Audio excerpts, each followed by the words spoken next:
Assalamualaikum warahmatullahi wabarakatuh. Perkenalkan, nama saya Luluul Mukaromah dari Prodi Pendidikan Guru Madrasah Ibtidaiyah Fakultas Tarbiyah dan Keguruan Universitas Islam Negeri Sunan Ampel, Surabaya. Kali ini saya akan menjelaskan tentang macam-macam hadis dari segi kualitasnya. Yang pertama yaitu adalah hadis sahih. Kata sahih menurut bahasa berasal dari kata soha, yasihu, suhan, wasihatan, wasohahan, yang menurut bahasa berarti yang sehat, yang selamat, yang benar, yang sah, dan yang benar. Para ulama biasa menyebut kata sahih itu sebagai lawan kata dari kata sakim atau sakit. Maka hadis sahih menurut bahasa berarti hadis yang sah, hadis yang sehat, atau hadis yang selamat. Hadis sahih didefinisikan oleh Ibnu As-Shalah sebagai berikut.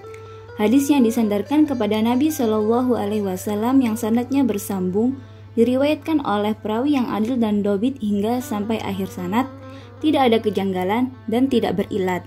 Ibnu Hajar Al-Asqalani mendefinisikan lebih ringkas, yaitu hadis yang diriwayatkan oleh orang-orang yang adil, sempurna kedobitannya, bersambung sanadnya, tidak berilat dan tidak syadz.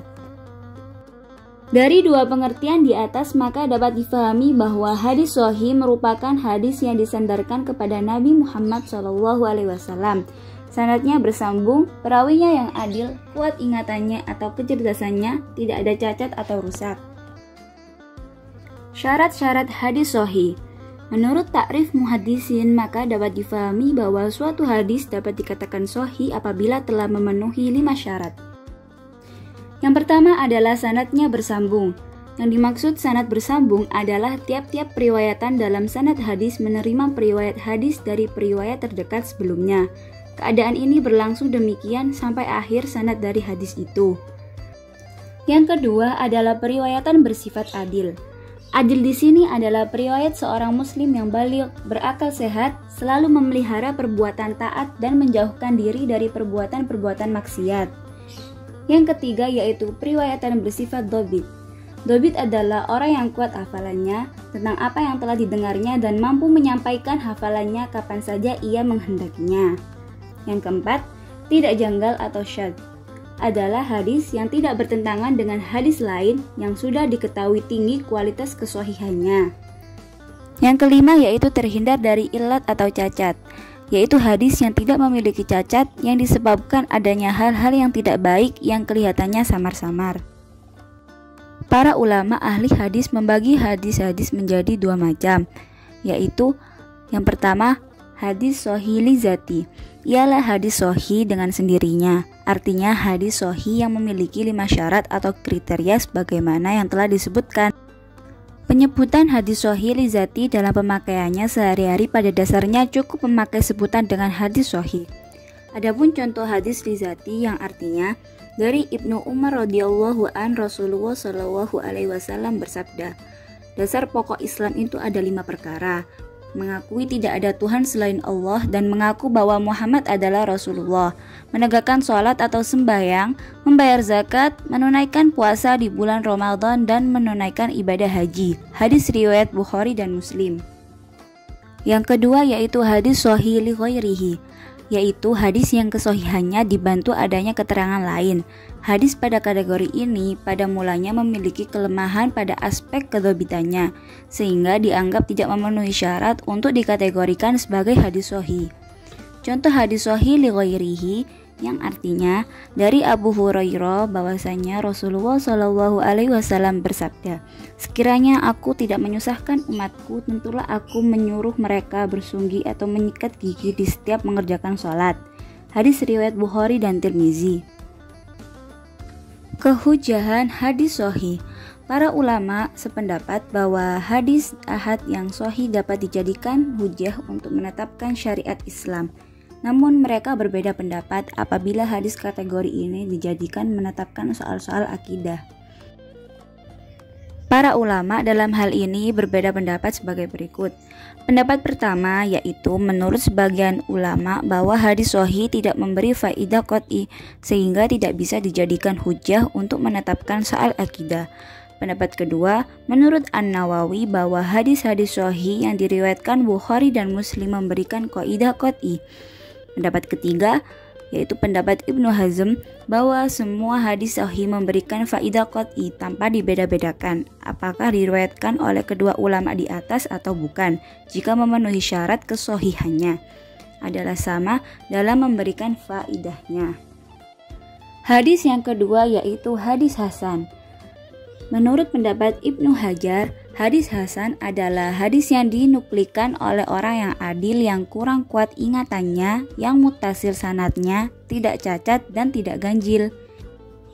Imam Tirmizi mengartikan hadis hasan sebagai berikut. Tiap-tiap hadis yang pada sanadnya tidak terdapat perawi yang tertuduh dusta pada matanya, tidak ada kejanggalan atau syadz, dan hadis tersebut diriwayatkan pula melalui jalan lain, maka dapat difahami bahwa hadis hasan tidak memperlihatkan kelemahan dalam sanadnya, kurang kesempurnaan hafalannya. Di samping itu pula hadis hasan hampir sama dengan hadis sahih. Perbedaannya hanya mengenai hafalan, di mana hadis hasan rawinya tidak kuat hafalannya. Adapun syarat-syarat yang harus dipenuhi bagi suatu hadis yang dikategorikan sebagai hadis hasan yaitu: yang pertama, para perawinya yang adil. Yang kedua, kedobitan perawinya di bawah perawi hadis sahih. Yang ketiga, sanad-sanadnya bersambung. Yang keempat, tidak janggal atau syadz. Yang kelima, terhindar dari ilat atau cacat. Para ulama hadis membagi hadis hasan menjadi dua bagian. Yang pertama yaitu hadis hasan li zati, yaitu hadis hasan dengan sendirinya, yakni hadis yang telah memenuhi persyaratan hadis hasan yang 5. Menurut Ibnu As-Shalah, pada hadis hasan li zati para perawinya terkenal kebaikannya, akan tetapi daya ingatannya atau daya kekuatan hafalan belum sampai kepada derajat hafalan para perawi yang sahih. Contoh hadis hasan li zati yang artinya dari Ibnu Umar radhiyallahu an, Rasulullah shallallahu alaihi wasallam bersabda, barang siapa menuntut ilmu pengetahuan karena selain Allah atau bertujuan selain Allah, maka tempatnya di dalam neraka. Yang kedua yaitu hadis hasan li ghairihi, yaitu hadis yang sanadnya tidak sepi dari seorang mastur tak nyata keahliannya, bukan pelupa yang banyak salahnya, tidak tampak adanya sebab yang menjadikannya fasik, dan matan hadisnya adalah baik berdasarkan pernyataan yang semisal dan semakna dari sesuatu segi yang lain.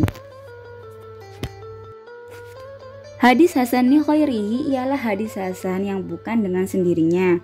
Artinya hadis yang menduduki kualitas hasan karena dibantu oleh keterangan hadis lain yang sanadnya hasan.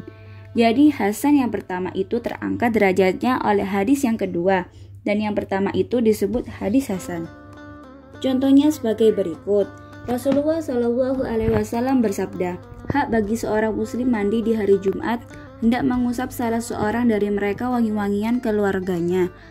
Jika ia tidak memperoleh air pun, cukup dengan wangi-wangian. Hadis riwayat Ahmad. Hadis dapat menjadi hadis hasan li ghairihi karena dibantu oleh hadis yang lain semakna dengannya, atau karena banyak yang meriwayatkannya. Kehujahan hadis hasan.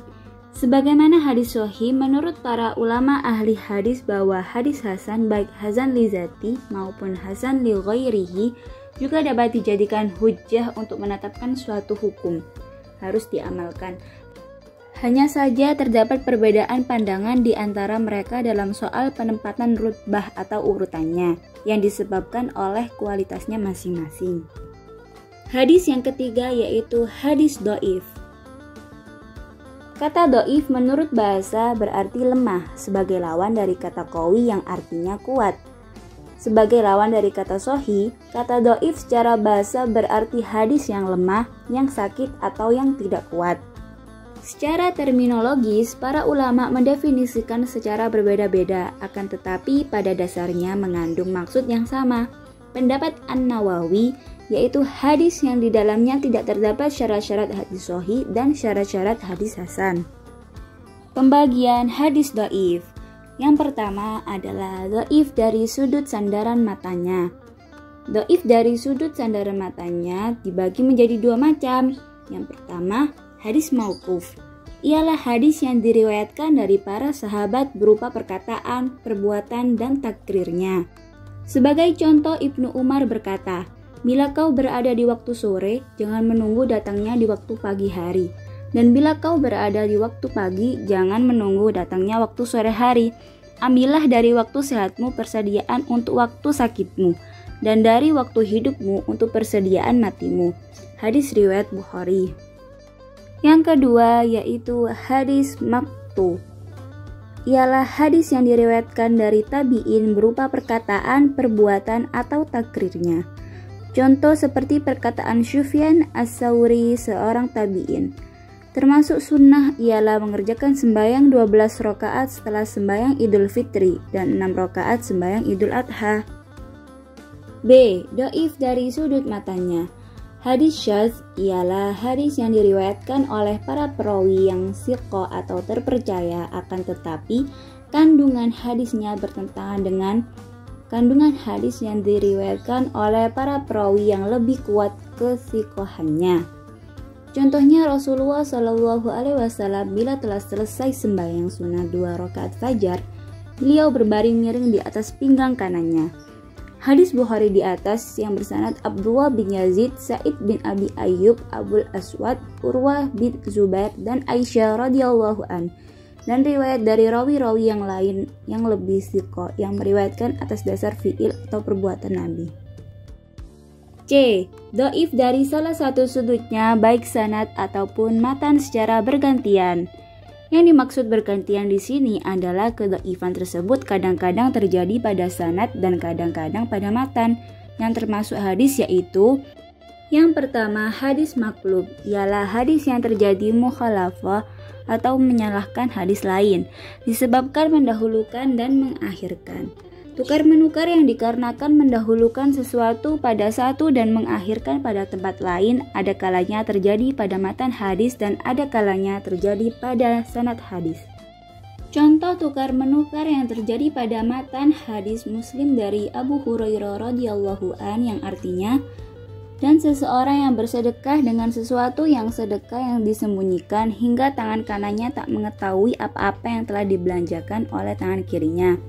Hadis ini terjadi pemutarbalikan dengan hadis riwayat Bukhari atau riwayat Muslim sendiri pada tempat lain yang berbunyi, hingga tangan kirinya tak mengetahui apa-apa yang dibelanjakan tangan kanannya. Tukar-menukar pada sanad dapat terjadi, misalnya rawi Ka'ab bin Murrah bertukar dengan Murrah bin Ka'ab dan Muslim bin Wahid bertukar dengan Wahid dan Muslim. Yang kedua, hadis mudraf. Hadis mudraf menurut bahasa artinya yang disisipkan. Secara terminologi, hadis mudraf ialah hadis yang di dalamnya terdapat sisipan atau tambahan. Yang ketiga, hadis mushaf. Hadis mushaf ialah hadis yang terdapat perbedaan dengan hadis yang diriwayatkan oleh thiqah, karena di dalamnya terdapat beberapa huruf yang diubah. Pengubahan ini juga biasa terjadi pada lafadz atau pada makna, sehingga maksud hadis menjadi jauh berbeda dari makna dan maksud semula. D. Dhaif dari sudut matan dan sanadnya secara bersama-sama.